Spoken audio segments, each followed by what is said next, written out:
মিরাজ পৃথিবীর গোটা পৃথিবীর 50টা ধর্ম থেকে মিরাজের আলোচনা করতেছিলাম, কিন্তু কি কারণে জানি আপনার ওই যে আপনার ভিডিওটা কেটে গেল, আমি জানি না, সরি ফর দ্যাট। তো এবার আমরা আলোচনা করব রাশিয়ার যে ঈশ্বরের সাথে যে তাদের যে দর্শন। তো রাশিয়ারা মনে করে যে এই যে বিশ্ব ব্রহ্মাণ্ড, এই যে পৃথিবী যে সৃষ্টি করছেন তিনি হচ্ছেন সামান। সামান শব্দটা থেকে জানেন ঊর্ধ্ব জগতের সত্তা, অর্থাৎ এই যে বিশ্ব ব্রহ্মাণ্ড সুশৃঙ্খল ও সুনিয়ন্ত্রিতভাবে পরিচালিত হচ্ছে, নিঃসন্দেহের পিছনে একটা শক্তি আছে। এটা হচ্ছে রাশিয়ানদের একটা কথা। বন্ধুরা, আমার এই ভিডিও যারা দেখবেন, আমি একটু আগে থেকে বলে দিই, এই ভিডিও যারা দেখবেন তার আগের একটা ভিডিও আছে, ওটা আপনারা দেখে নিন। হ্যাঁ, এর আগে আমি 15 থেকে 20টা ধর্মের মিরাজ নিয়ে আলোচনা করছি। এটা হচ্ছে দ্বিতীয় পর্ব, ঠিক আছে? কেটে গেছে আমার, আমি জানি না কেন কেটে গেল, আমি দ্বিতীয় পর্ব শুরু করছি আর কি এটাই। যাই হোক, তো এই রাশিয়ানরা মনে করে যে একটা ঊর্ধ্ব জগতের সত্তা আছে, অর্থাৎ এই যে বিশ্ব ব্রহ্মাণ্ড সুশৃঙ্খলভাবে পরিচিত আছে, নিঃসন্দেহের ভিতরে একটা শক্তি আছে, সেটা হচ্ছে সামান বা সামানিজম। এই সামানিজম কিন্তু আমাদের দেশেও কিন্তু প্রচলিত আছে। যেমন যে গাছা, জিকির, আসন আছে না, দেখবেন করে আল্লাহু আল্লাহু আল্লাহু আল্লাহু আল্লাহু আল্লাহু করতে করতে করতে করতে করতে করতে হঠাৎ করে একবার অজ্ঞানে পড়ে যায়, আর কোনো সারা শব্দ নাই। এরপরে তারা পানি ছিঁড়ে দেয়, পানি ছিঁড়ে দিলে পরে বলো তখন জেগে ওঠে ঈশ্বরের যে সামানিজমের যে সত্তা, সেটা জেগে ওঠে। কে রে, কি চাস পিচাস? তখন বলে যে আমার ছেলেটা আজ 6 মাস হারাই গেছে, কত জায়গায় খুঁজছি পাই না। বলো যে তোর ছেলে ফিরে আসবে, তুই চিন্তা করিস না, তোর ছেলে বেঁচে আছে, তবে একটা কাজ করিস, এই যে এই বুড়ির বাড়িতে একটা ছাগল অথবা গরু মানতে দিস। বলো আমি তাই দেবো। আর একজন বলো যে আমার তো মেয়ের বিবাহ হচ্ছে না, কি করি? বলো শোন, ঘরে যাইয়া কাল সকালে সোনার পানি আর রূপোর পানি দিয়ে একটা গ্লাসের মধ্যে ভিজে রাখবি, পরে ওই পানির কিছুটা অংশ তোর মেয়েকে খাওয়াই দিবি, আর কিছুটা পানি, ও মা গো বন্ধুরা, পানি ছিল বুঝতে পারিনি আর কি। তো এই যে পানি,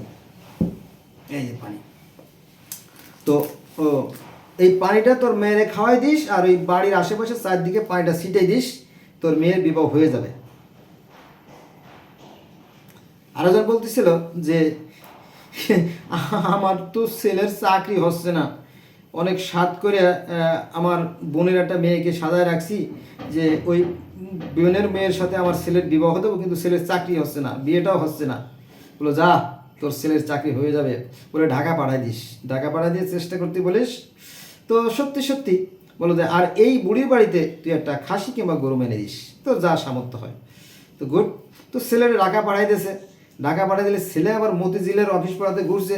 তো একদিনেই সে 4-5টা কাজের ঠিক সন্ধান পেয়ে গেছে, চাকরি হয়ে গেল না। এই তো বাড়িতে বলছে মা আমার তো চাকরি হয়ে গেছে, শুক্রিয়া।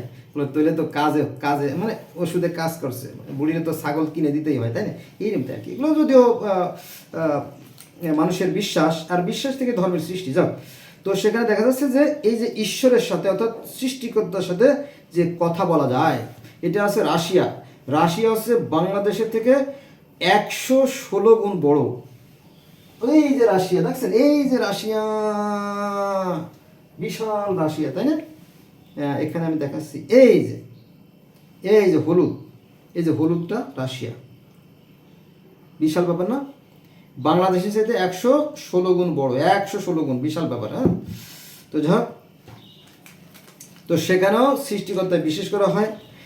তার মানে ভাবার কারণ নাই যে রাশিয়াতে শুধু মুসলমান বা রাশিয়াতে শুধু হিন্দু বা খ্রিস্টান বৌদ্ধ, তারা সবাই ভালোবাসে, যে যেভাবে সৃষ্টিকর্তাকে যে যেভাবে বিশ্বাস করে তাতে কোনো সমস্যা নাই, এক নামে ডাকলেই হলো। খুব সুন্দর ধর্ম। এবার আসেন, এই যে সৃষ্টিকর্তা, আমার মনে আমি বুঝি না যে সৃষ্টিকর্তা শুধু ইসে থাকেন ওই পাহাড়ে পর্বতে গুহায় বনে জঙ্গলে নদীতে ঘুরে বেড়ান, যাক সে আল্লাহর ইচ্ছা। তখন কথা হচ্ছে যে পদ্মা নদীর মাঝি সম্ভবত ডিগ্রি ক্লাসে বিএ ক্লাসে সম্ভবত একটা গল্প পড়ছিলাম, কবিতা পড়ছিলাম না গল্প পড়ছি প্রবন্ধ পড়ছিলাম যে পদ্মা নদীর মাঝি, পদ্মা নদীর মাঝি না, যাক মনে নাই। তো সেখানে প্রশ্ন ছিল যে ঈশ্বর থাকেন ভদ্রপল্লীতে, ঈশ্বর থাকেন ভদ্রপল্লীতে, গরিবের কুড়ে ঘরে উকি দেন না। যে কি জানি জেলে জেলে আর কি, পদ্মা নদীর মাঝি না কি জানি একটা কবিতা বা প্রবন্ধ পড়ছিলাম, আমার মনে নাই, অনেকদিন আগের কথা। তো আমি বিএ ক্লাসে পড়তাম 1994 সালে। তো আজকে কত, আজকে প্রায় 30 বছর না, হ্যাঁ 30 বছর মতো হয়ে গেছে, আজকে 2026 সাল চলতেছে। যাই হোক, ঈশ্বর থাকেন পাহাড়ে, পর্বতে, নদীতে, সাগরে, বিভিন্ন জায়গায়, জলস্থলে। তো শোনেন কোন জায়গা থাকে, যেমন কৈলাস পর্বতে ঈশ্বর থাকেন 1, হিমালয়ে ঈশ্বর থাকেন 2, গোবর্ধন পাহাড়ে ঈশ্বরের সাথে অর্জুনের বা কৃষ্ণের যে কথা হয়েছিল সেটা হচ্ছে গোবর্ধন পর্বত। তাহলে কৈলাস পর্বত 1, হিমালয় পর্বত 2, গোবর্ধন পর্বত 3, বেনবেন পাহাড় 4। এটা হচ্ছে আফ্রিকার একটা ধর্ম আছে, সেটা বেনবেন পাহাড়ের কথা বলা হয়েছে। তারপরে বলা হয়েছে রিক্রোডিয়াল পাহাড়, তারপরে তুর পাহাড়, এটা আছে কোরআনে, কোরআনে আছে তুর পাহাড় বা তোয়া পর্বত বা সিনাই পর্বত, তাই না? এক একজন এক এক নাম বলে আর কি। যাক, তাহলে 1 নম্বরে কৈলাস, 2 নম্বরে হিমালয়, 3 নম্বরে গোবর্ধন, 4 নম্বরে বেনবেন, 5 নম্বরে রিক্রোডিয়াল, 6 নম্বরে তুর, 7 নম্বরে তোয়া, 8 নম্বরে সিনাই। তারপরে আরও আছে কিন্তু বন্ধুরা, সালেমের পাহাড়। এই যে বর্তমান যে ফিলিস্তিন ইসরায়েল, এই ফিলিস্তিনের যে ইসরায়েলের যে জায়গাটা, ভূমি, জেরুজালেমের যে মসজিদ জেরুজালেম, এটা হচ্ছে সেই সালেম। সালেম মানে কি? সূর্য। সালেম সাধারণত সূর্য, কিন্তু এই যে আমরা যেমন মুসলমানরা বলি সূর্য হচ্ছে এই পৃথিবীর প্রভু, এটা আছে 24 নম্বর সূরা নূরের 25 নম্বর আয়াতে, ওরকমটি। তো ওই সময়কার মানুষেরা যারা ছিল তারা সেই সালেমের পূজা করত, অর্থাৎ অস্তগামী সূর্যের পূজা করত। ফলে এই জায়গাটার নাম হয়েছে জেরুজালেম, এটা অনেকে জানে না। তারপরে আদম পাহাড়, নাম শুনছেন না? আদম পাহাড়। তারপরে আপনার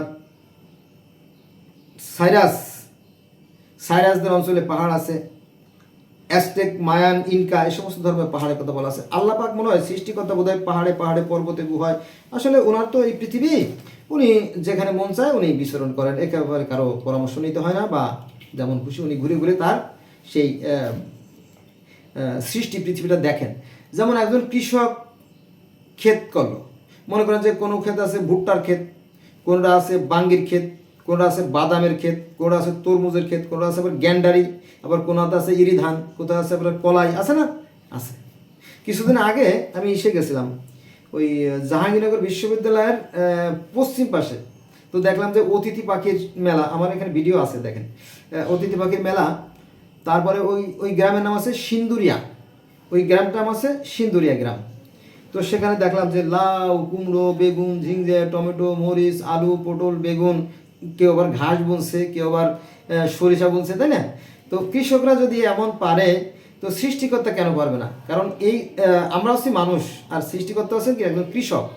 তিনি এই পৃথিবীতে 87 লক্ষ প্রজাতির প্রাণী তৈরি করছেন। যাক বন্ধুরা, মূল কথায় যাই, মিরাজ। তাহলে দেখলাম যে ঈশ্বর বিভিন্ন জায়গায় ঘুরে বিভিন্ন মানুষের সাথে দেখা করেন, কথা বলেন, তাই না?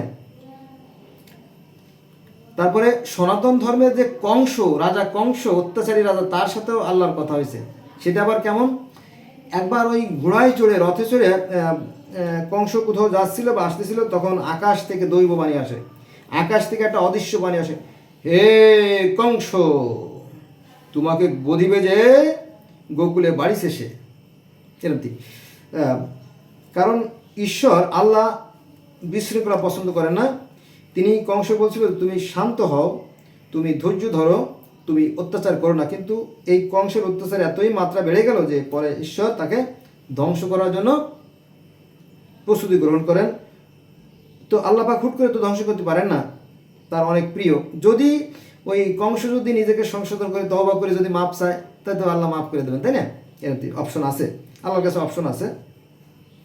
28 পেলে 33 দিয়ে পাস করাই দেয়, আছে না স্কুলে গ্রেস? এরকম আল্লাহ পাক একটা সুযোগ দেন। তো বললো যে কংস, যদি তুমি ভালো হও তাহলে আলহামদুলিল্লাহ খুব ভালো, আর যদি ভালো না হও তাহলে আমি ধ্বংস করে দেবো।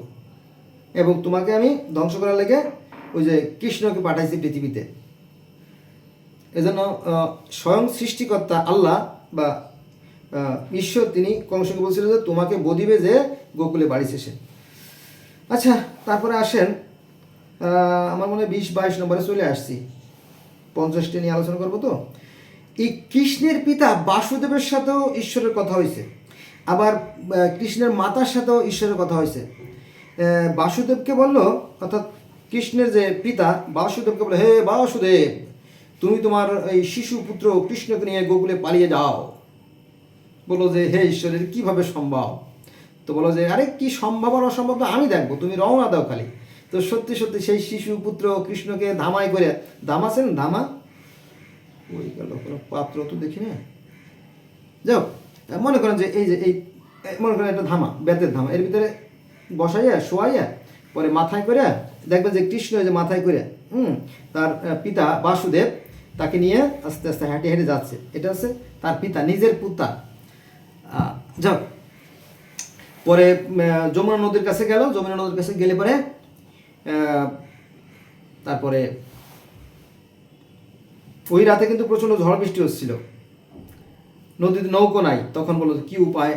ও আগের তো বলি যে যখন কৃষ্ণকে নিয়ে যখন সেই জেলখানার মধ্যে দিয়ে রওনা দিল, তখন পটপট করে দিলের তালা খুলে গেল, বাইরের গেটগুলো ভারী লোহার মজবুত লোহাগুলো সব খুলে গেল, বাইরে প্রহরীরা সবাই ঘুমাচ্ছে, ডুলতেছে। হ্যাঁ রে কি আশ্চর্য ঘটনা, তিনি অবাক হয়ে গেলেন।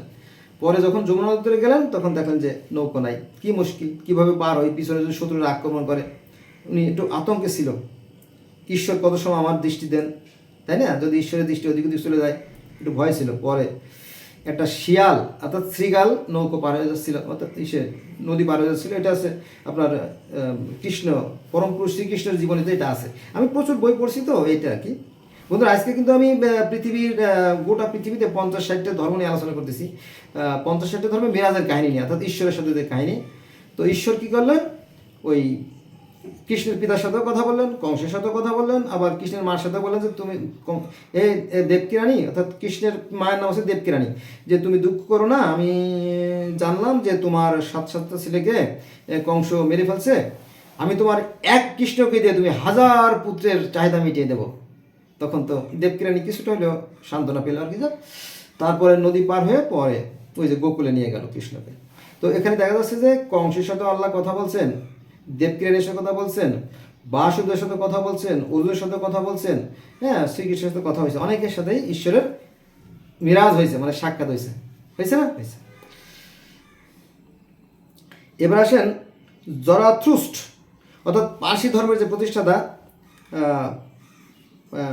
জরাথ্রুস্ট, তার সাথে ঈশ্বরের দেখা হয়েছে, কথা হয়েছে, এবং তিনি স্বর্গরাজ্যে 10 বছর ছিলেন, অর্থাৎ ঈশ্বরের সৃষ্টিকর্তা আল্লাহর সান্নিধ্যে কত বছর ছিলেন?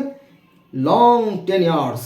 সেখানে থেকে থেকে তিনি গোটা স্বর্গরাজ্য ঘুরে ঘুরে দেখে, স্বর্গের সুখ শান্তি, নরকের দুঃখ কষ্ট দেখে তারপরে পৃথিবীতে আসলেন। তো সেখানে আমরা অনেক কিছু জানতে পারি। এটা জানতে হলে আপনাকে জেন্দাবেস্তা আবেস্তা পড়তে হবে, অথবা জেন্দাবেস্তা আবেস্তা এবং একটা আছে হাদিস, যেটা গাথা, সেটা পড়তে হবে আর কি। এরপরে চলে আসেন, আমরা আরও দূরে চলে যাই। রাবেয়া বসরি, আমাদের ইসলাম ধর্মের একজন সতী সাহাদবী মহিলা ছিল রাবেয়া বসরি, তিনি আল্লাহর সাথে কথা বলতেন। তারপরে মুন্নুর হাল্লাস, তিনিও আল্লাহর সাথে সরাসরি কথা বলতেন। তারপরে এই যে বর্তমান যে তুরস্কের একটা জায়গা আছে গোপী কোলে টেপে একটা জায়গা আছে তুরস্কের। এখানে যে আজ থেকে 12,000 বছর আগে যে ধর্ম ছিল, সেখানেও সেই অনেক কাহিনী জানা যায়, ঈশ্বরের সান্নিধ্যের কথাও জানা যায়। তারপরে মিশরীয় ধর্মে, মিশরের ফারাও রাজারাও কিন্তু ঈশ্বরের সাথে কথা বলতেন, সেই রায়ের সাথে কথা বলতেন। আর তারা প্রার্থনা করতে কোথায়? জিগ্রাত, মানে গোটা পৃথিবীর ভিতরে সর্বপ্রথম যে ওই যে কি বলে এটা, ইবাদতখানা জিগরাত।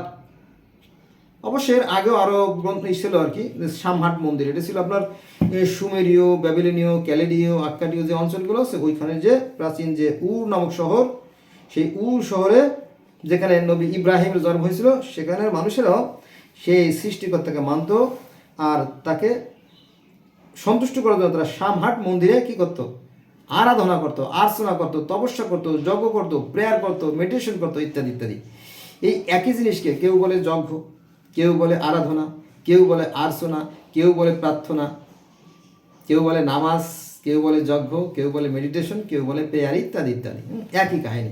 দেখবেন যে ইসে একটা কথা বলি বন্ধুরা, যে যখন সন্ধ্যা হয়, তাই না, সন্ধ্যা হলে দেখবেন যে হিন্দুরা কি করে, কেউ দেয় উলুধ্বনি, উলুধ্বনি দেয়, কেউ কেউ আছে শঙ্খ বাজায়, কেউ আছে ধূপ কাঠি জ্বালায়, কেউ আছে মোমবাতি জ্বালায়, তাই না, কেউ আছে ঢোল বাজায়, ইত্যাদি ইত্যাদি।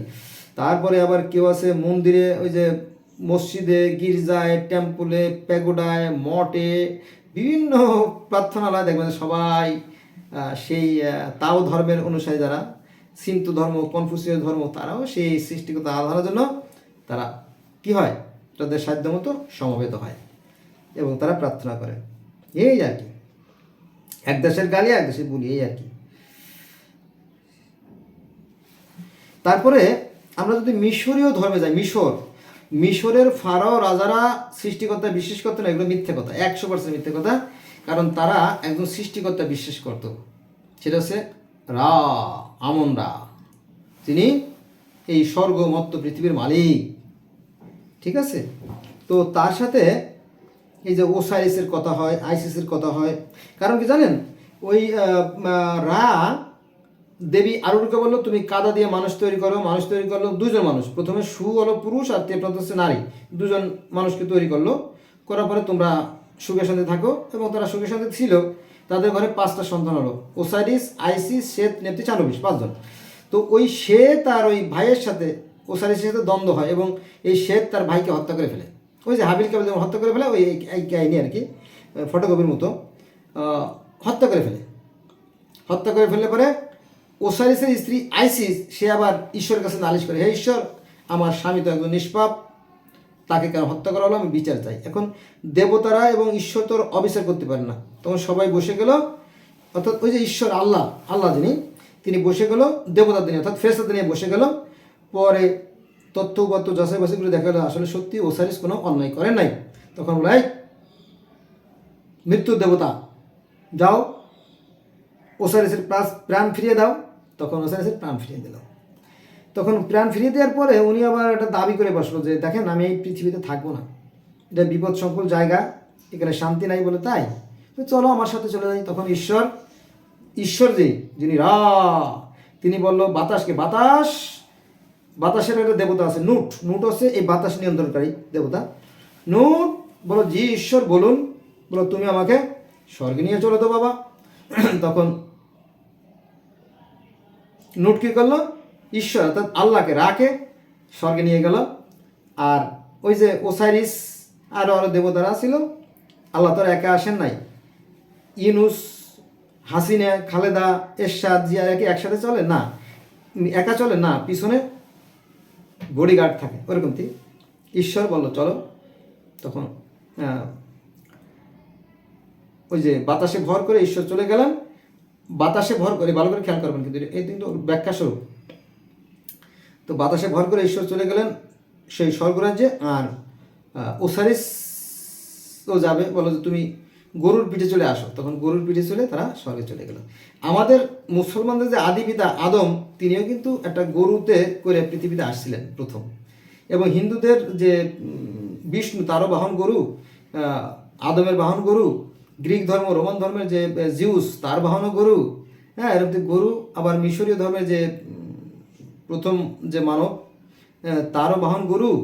আবার সেই পৃথিবীর আজ থেকে 20 লক্ষ 30 লক্ষ যাই বলেন বা 50 লক্ষ যাই বলেন, সমস্যা নেই, 1 কোটি। তো সেই সময় গিলগামেশের যে গ্রন্থ, সেখানে আমরা গরুর কাহিনী দেখতে পাই। একটা গরু তৈরি করা হয়েছিল, এই গরু আর কাহিনী আছে পৃথিবীর অসংখ্য ধর্মে। যাক, সে আমরা যাবো না।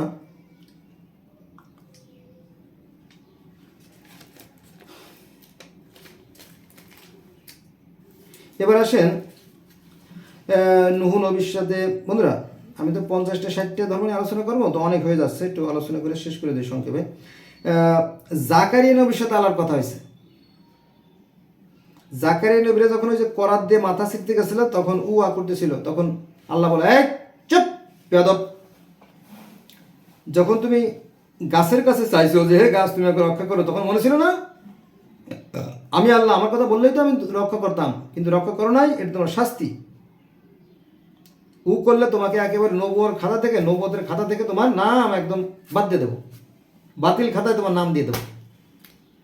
তখন আর জাকারিয়া কোনো কথা বলে নাই, তার করার মাথা ছিঁড়ে ফেলেছে। এটা কি নুহু নবীর সাথে আল্লাহর কথা হয়েছে, এই নুহু আমি বন্যা পাঠাবো, তুমি সতর্ক থেকো এবং জাহাজ তৈরি করো। আদমের সাথে আল্লাহর কথা হয়েছে, হয়েছে না? হয়েছে।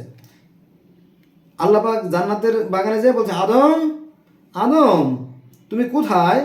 তো বলো এই যে আমি। তুমি এই যে মানে কি আমার সামনে আসতে কেন? বলে আমি আসতে পারতেছি না, আমার লজ্জা লাগতেছে। কেন? ও তাহলে সর্বনাশ হয়ে গেছে, তুমি সেই নিষিদ্ধ গাছের ফল খেয়ে ফেলেছো। বলে হ্যাঁ, হাওয়া আমারে কৌশলে খাওয়াই দিছে, সব বনাশ করে দিছে। এই ইব্রাহিমের সাথে আল্লাহর কথা হয়েছে না? ইব্রাহিম আকাশ থেকে, হে ইব্রাহিম, ইব্রাহিম আমি তোমাকে জেরুজালেমের বিশাল ভূখণ্ড দান করব এবং তোমার বংশের যে সমস্ত পুত্র সন্তান জন্ম নেবে তাদের সংখ্যা হবে আকাশের তারার মতো অগণিত। এই কথা, এই ইব্রাহিমের এই কাহিনী তাওরাতেও আছে, জবুরে আছে, ইনজিলেও আছে, বাইবেলেও আছে, কোরআনেও আছে, আবার সনাতন ধর্মে আছে। ওই যে প্রহ্লাদ মহাজন বলে, প্রহ্লাদ হচ্ছে ইব্রাহিম, মুসলমানরা তাকে ইব্রাহিম বলে, কিন্তু মানুষ জানে না, না জানার কারণে এই বিভেদ। যাক, আজকে তো জানলেন, তাই না? আমার মনে হয় আমার এই ভিডিও দেখার পরে আর সংঘাত করবেন না ধর্ম নিয়ে। ধর্ম একটাই, সত্য সুন্দরের পথই, কল্যাণের পথই ধর্ম, আর বাকিগুলো অধর্ম। দেখো, তাহলে নুহুর সাথে আল্লাহর কথা হলো, আদমের সাথে কথা হলো, ইব্রাহিমের সাথে কথা হলো, দাউদের সাথে কথা হয়েছে, তাই না? দাউদকে আল্লাহ সেই জালুতের পরে কি করলেন? বিজয়ী করলেন, জয় লাভ করলেন। পরে তিনি অর্থাৎ দাউদ তার যে রাজধানী, সেটা এই যে জেরুজালেমে তার রাজধানী স্থানান্তর করে। যাক, তারপরে ইদ্রিস তো সেই আল্লাহর সান্নিধ্যেই আছে, আকাশেই তো আছে, তাই না? ইদ্রিস আলাইহিস সালাম। তারপরে সুলাইমানের সাথে আল্লাহর কথা হলো, আইয়ুবের সাথে কথা হলো। হ্যাঁ, আইয়ুবের ওই যে কুষ্ঠ রোগ দিল, পরে আবার আল্লাহ মুক্ত করে। এগুলো কোরআনে, সমস্ত কোরআনিক কাহিনী আছে। তারা ইউনুসকে মাছে গিলে ফেলালো, পরে আবার ইউনুস আল্লাহর কাছে কান্নাকাটি করলো, তাকে মাছের পেট থেকে মুক্ত করলো। ইউসুফকে কুয়ায় ফেলে দিল, আল্লাহ তাকে রহমত করলো এবং তাকে মিশরে বাদশা করলো আল্লাহ, তাই না? এটা কোরআনে আছে সমস্ত গুলো, আপনি যদি দেখেন। তো জেরুজালেম, এই যে জেরুজালেমের যে সালেম হচ্ছে আল্লাহ বা ঈশ্বর। তো এদের সাথে যারা পুরোহিত ছিল তারা কথা বলতো, বিশেষ করে যখন সূর্য অস্ত যেত তখন তার সাথে কথা হতো আর কি। ব্যাবিলনের মানুষেরা তাদের সৃষ্টিকর্তাকে বলতো বাল দেবতা, আল্লাহ লাত ও বাল্লাত, এরকম আর কি, মানে এইভাবে আর কি শব্দটা চলে আসছে আর কি। খাজা খিজরের সাথে তো আল্লাহর কথা হয়েছে। এই খাজা খিজির আর আপনার ওই যে জুলকার নাইম, দুই বন্ধু ছিল, বুঝছেন? তো খাজা খিজির আর জুলকার নাইম মিলে দুই বন্ধু বলো যে দোস্ত রে, সবই তো পাইলাম, রাজ্য পাইলাম, সিংহাসন পাইলাম, অর্থ সম্পদ, টাকা কড়ি, যা যা দরকার, আমি পৃথিবীর বাদশাহ, আমি হচ্ছি পৃথিবীর বাদশাহ, কিন্তু সময় তো কম, যদি আরও কিছুটা দিন এই সুন্দর পৃথিবীতে বেঁচে থাকতে পারতাম। তো বলো তাই? বলো হ্যাঁ। তো খাজা খিজির বলো যে দোস্ত, আবে হায়াত আছে, আবে হায়াত খাইলে মানুষ অমরত্ব লাভ করে। বলে তাই? তখন ওরা দুইজনে মিলে, অর্থাৎ খাজা খিজির আর ওই যে জুলকার নাইম মিলে আপনার আবে হায়াত খুঁজতে বের হয়ে গেল। পরে দীর্ঘদিন চেষ্টার পরে আবে হায়াত পেল না, পরে ফিরে চলে আসলো। ফিরে আসলে এভাবে হবে না, এতে অনেক সৈন্য সামন্ত মারা যায়, অনেক অর্থ সম্পদের ক্ষতি হয়, তো একা একা বের হবো। তখন দুইজনে চুক্তি করে, দোস্ত মানে খাজা খিজির আর জুলকার নাইম বলে, দোস্ত যদি তুমি আবে হায়াত পাও আমার জন্য এক গ্লাস রাখো, আর আমি যদি পাই তাহলে তোমার জন্য এক গ্লাস রাখবো, ঠিক আছে? বলে হ্যাঁ ঠিক আছে। এভাবে দুইজনে দুই দিকে চলে যায় আবে হায়াত খোঁজার সন্ধানে। পরে খাজা খিজির যখন অনেক চেষ্টার পরে যখন 12-14 বছর ব্যর্থ হয়ে যায়, তখন বলে না, আল্লাহ যদি কাউরে খাওয়ায় তো জোর করেও খাওয়াইতে পারে, এত চেষ্টা করে কোনো লাভ নাই, বাঁচবো কয়দিন, ফিরে যাই। যখন খাজা খিজির যখন ফিরে আসতেছিল তখন উনি বুঝতে পারে নাই তাকে আবে হায়াত খাওয়ানো হবে। তো খাজা খিজির একটা পাথরের উপর হেলান দিয়ে বিশ্রাম নিচ্ছিল। তো হঠাৎ ঝর্নার কুলকুল শব্দ শুনতে পেল। তখন চিন্তা করলো যে কোন দিকে, এদিকে গেল, অর্থাৎ পশ্চিম দিকে গেল, দেখি যে না তো, এদিকে না তো। তখন পূর্ব দিকে গেল, কয় না এদিকেও শব্দ না। পরে দক্ষিণ দিকে গেল, কই এদিকে শব্দ না, মনে হয় উত্তর দিকে। পরে আবার উত্তর দিকে গেল, কই এদিকেও শব্দ না। তখন বুঝতে পারলো ও তাহলে এদিকে হইতে পারে। যখন সে মাটিতে যখন কান পাচ্ছে তখন কল কল কল কল সল সল শব্দ শোনা যাচ্ছে। তখন সে কী করলো, পাথর সরানো শুরু করলো। পাথর সরানো দেখে যে ভিতরে একেবারে কালো মিশমিশিয়া কি সুন্দর স্বচ্ছ পানি, অমৃত মধুর মতো। পরাণ ভরে সে পানিটা খাওয়ার পরে আবার যখন পাথরে বিশ্রাম নিল, যেহেতু ক্লান্ত হয়ে গেছে, পানি খেলে কিন্তু ক্লান্ত লাগে বা খাবার খেলে ক্লান্ত লাগে, তখন তিনি বিশ্রাম নিতে গেছে। তখন স্বপ্নে দেখলো, এই খাজা খিজির, তুমি আজ 12-14 বছর ধরে সাধনা করছো এই আবেহাতের জন্য, আজকে ক্ষুণ্ণ মনে অর্থাৎ মনক্ষুণ্ণ হয়ে তুমি ফিরে চলে যাচ্ছ, এটা আমার কাছে পছন্দ হয় নাই।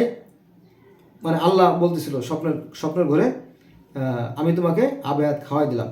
তখন কাঁপে উঠছে, কি আমি আবেহাত খাইছি? হায় হায়। তাহলে কি হলো? পরে ওই যে বন্ধুর লাগে 1 গ্লাস নিতে হবে, যখন পাথর সরালো দেখে গিয়ে যে কোনো শব্দও নাই, পানিও নাই। হায় হায়, বলে কি? তাহলে বেমেন হয়ে গেল বন্ধুর সাথে।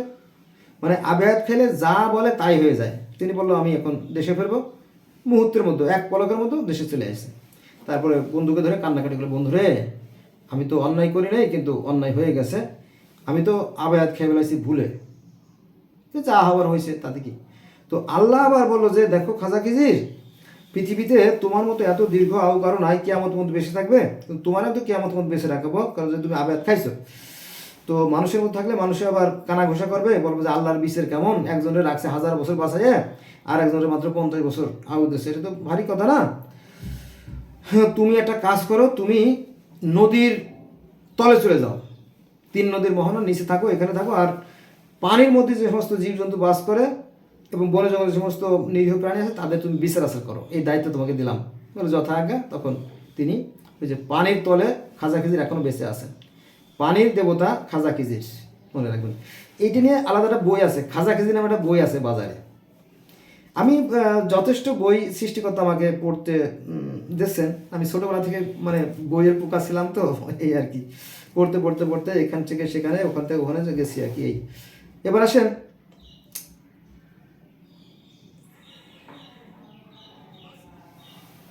খাজা খিজির। হ্যাঁ, এবার আসেন ইমাম আবু হানিফার সাথেও আল্লাহর কথা হয়েছে। ইমাম আবু হানিফা, ওই যে ইমাম হোসেনকে হত্যা করে ফেললো, হত্যা করার পরে তারপরে যখন ইমাম আবু হানিফার কাছে খবর গেল, ইমাম হানুফা তখন চলে আসলো। আসার পরে যুদ্ধ শুরু করলো। যুদ্ধ শুরু করার পরে সবাইকে কচু কাটা, ক্যাচাং ক্যাচাং খেসা খেস করে কাটতেছিল। পরে অনেক লোক মেরে ফেলছে, মাইরে একেবারে তছনছ করে ফেলেছে কচু কাটার মতো। তখন আকাশ থেকে গায়ে হলো, এই হানিফ, আমি সুন্দর করে মানুষ সৃষ্টি করেছি, আর তুমি সেই সুন্দর সৃষ্টিকে ধ্বংস করে দিচ্ছ? না না না, এটা হয় না। তখন আবু হানিফা বলে, হে আল্লাহ, আমি যেন এই সমস্ত বদমাইশ অসভ্য জালেমদেরকে না দেখি, তুমি এদের থেকে আমাকে দূরে রাখো। তখন একটা প্রাচীর হয়ে যায়, দেওয়াল হয়ে যায়, সেই দেওয়ালের মতো এখনও ইমাম হানিফা বন্দী আছেন। এটা হচ্ছে শিয়াদের আকিদা, তাদের বিশ্বাস যে ইমাম হানিফা এখনও বেঁচে আছেন। এই যে রাশিয়ার প্রেসিডেন্ট বাশার আল আসাদ, হাফিজ আল আসাদ, এরা আছে সেই লুসাই ধর্ম অনুসারী, তারা শিয়া অনুসারী আর কি। শিয়াদের একটা শাখা আছে এই লুসাই ধর্ম। তো তাদের বিশ্বাস এই ইমাম আবু হানিফা এখনও বেঁচে আছে। এই 1300 বছর বা 1400 বছর যাই বলেন, এখন ইমাম হানিফা বেঁচে আছেন, কিয়ামতের সময় তিনি বের হবেন, বা এই ইমাম আবু হানিফা এসে তাদেরকে উদ্ধার করবেন। অনেক কাহিনী আছে, সত্য না মিথ্যে আমি জানি না। বন্ধুরা, এই যে ভিডিও যারা দেখতেছে না, এইটার আগে একটা ভিডিও আছে, এটা একটু দয়া করে দেখবেন, কারণ আমি এই দুই ভিডিওতে প্রায় 50-60টা ধর্মের যে মেরাজের কাহিনী নিয়ে আলোচনা করছি। মেরাজ, আল্লাহর সাথে দর্শন সাক্ষাৎ, এটা কিন্তু কোনো কারণে আমার আগের ভিডিও কেটে গেছে, কয় মিনিট হয়েছে আমার খেয়াল করে নেই, তারপরে এটা আমি শুরু করছি আর কি। তো এটা যারা দেখবেন ওইটা দেখবেন, অনুরোধ রইল, ঠিক আছে? তাহলে ইমাম আবু হানিফার সাথে আল্লাহর কথা হয়েছে আকাশ থেকে। তারপরে গৌতম বুদ্ধের সাথেও তো আল্লাহর দেখা হয়েছে, তাই না? দর্শন হয়েছে আর কি। সেটা হচ্ছে যে ওই গৌতম বুদ্ধ ধ্যান করতেছিল, সাধনা করতেছিল, পরে ঈশ্বর তার সাধনায় তুষ্ট হয়ে তাকে বোধি জ্ঞান দান করেন আর কি। একটা সৃষ্টির শক্তি আছে। এই যে বিশ্ব ব্রহ্মাণ্ড সুশৃঙ্খল ও সুনিয়ন্ত্রিত পরিচালিত হচ্ছে, নিঃসন্দেহে এর পিছনে একটা শক্তি আছে, সেই শক্তিকে জগতে বিভিন্ন মানুষ বিভিন্ন নামে ডাকে। এটা হলো বিষয়।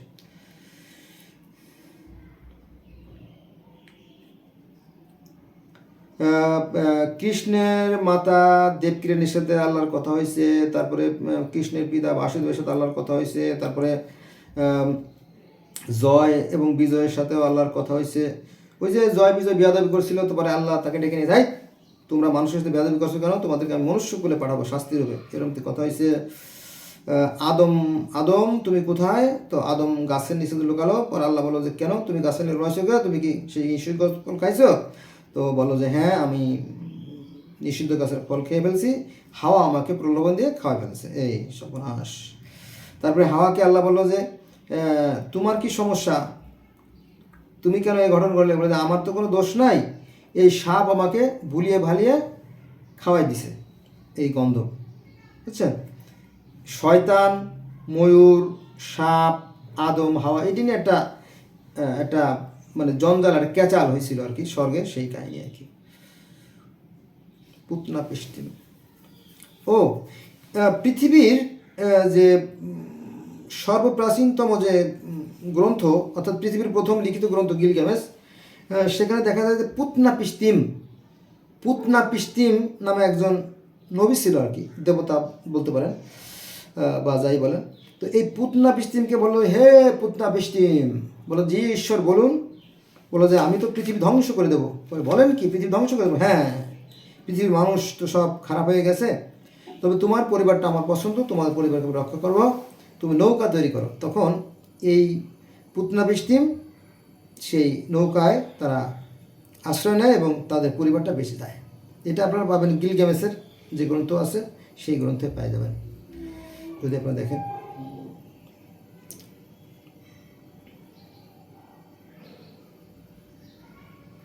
তারপরে ওসাইরিস বলতে মানে মিশরের যে ফারাও রাজা, তাদের ধর্ম ছিল এবং তারা সেই রাকে মানত, বিশ্বাস করত। তো ওসাইরিস বলল, হে ঈশ্বর, আমি এই জঞ্জালযুক্ত পৃথিবীতে থাকতে চাই না, আমি জঞ্জালযুক্ত থেকে মুক্ত হতে চাই। তখন ঈশ্বর বলল ঠিক আছে, তুমি চলো স্বর্গের রাজ্যে চলো।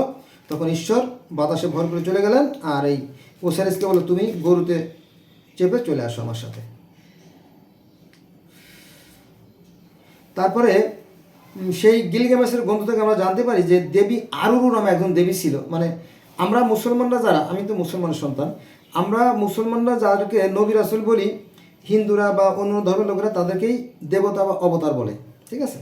তো সেই গিলগামেশের গ্রন্থে একজন দেবী ছিল, তার নাম আছে আরুরু। সেই দেবীকে আল্লাহ বলল, হে দেবী আরুরু, বলো জি ঈশ্বর বলুন। বলো তুমি ওই যে এর আগে যে মাটি দিয়ে যে মানুষ তৈরি করছিলা, ঠিক তেমনি তুমি মাটি দিয়ে ওই একটা গরু তৈরি করো, এরকম কাহিনী আছে। অর্থাৎ এই দেবী আরুরুর সাথে আল্লাহর কথা হয়েছে।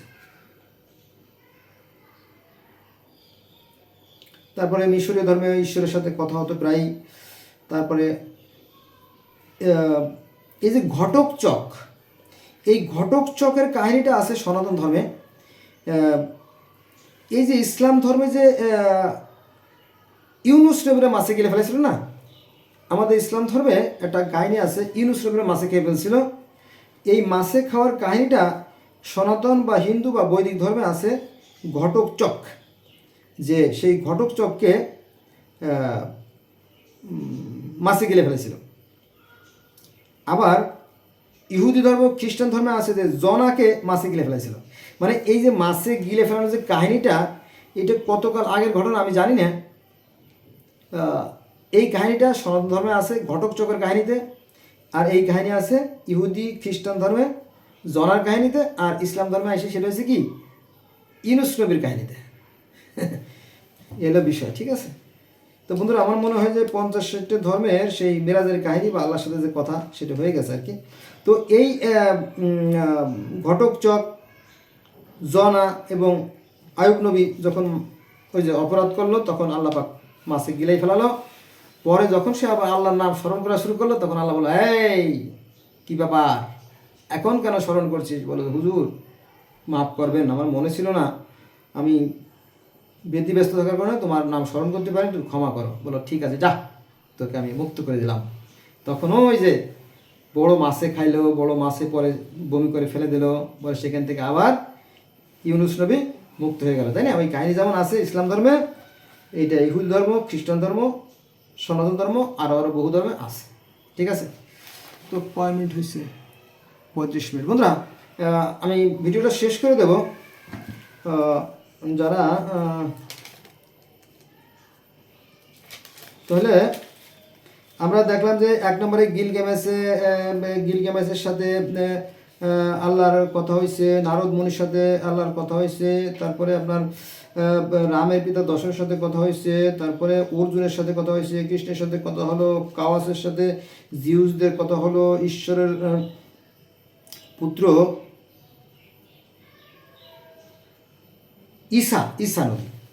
ঈসা নবী জর্দান নদীতে গোসল করতে গেছেন। তো যখন গোসল করে পুত পবিত্র হয়ে উঠলেন, তখন একটা পাখি কবুতরের রূপে ভু ভু করে আর কথা বলে। সেই শব্দটা মানুষ বুঝতে পারে না, শুধু সে বুঝতে পারে। তারপর ওই ইনজিল কিতাবে নাজিল করে গেছে পাখিতে, ঈশ্বরের সাথে ঈসার কথা হয়েছে। ঠিক আছে, এভাবে পৃথিবীর অসংখ্য ধর্মে এই মিলাদের কাহিনী, কিন্তু এই বিষয়গুলো আমাদেরকে জানতে দেওয়া হয় না। কেন জানতে দেওয়া হয় না আমি জানি না। ঠিক আছে, তাহলে আমরা জানলাম যে ঈশ্বর বা সৃষ্টিকর্তার সাথে পৃথিবীর বহু মানুষের দেখা হয়েছে, কথা হয়েছে, তাই না? ইত্যাদি ইত্যাদি।